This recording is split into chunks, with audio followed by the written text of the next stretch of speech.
Celso?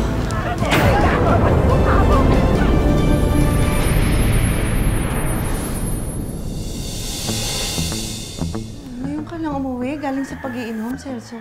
Nagsimbang gabi lang ako. Nagsimba, himala. Oh, mga suki! Dito na kayo bumili dahil sigurado akong masarap ang bibingka ko! Siya, puto bongbong ko naman. Dumaan ka dito mamayang gabi, ha? Ipapatikim ko sa'yo ang puto bungo. Tulungan niyo po sana kaming maging mas matatag pa ang pagsasama namin. Magsisimbang gabi lang ulit ako. Maganda yun. Bala ko sanang kumpletuhin para makahiling dun sa hinihiling kong trabaho. Tiyak ako alam ng Diyos ko ano man yung nilalaman ng puso mo. Kung ano man yung bumabagabag sa isip mo, idulog mo na lang sa Panginoon. Yan ang mangyayari sa atin pagkatapos ng Pasko. Wala nang simbang gabi. Ano ba balak mo, ha? Magsama tayo?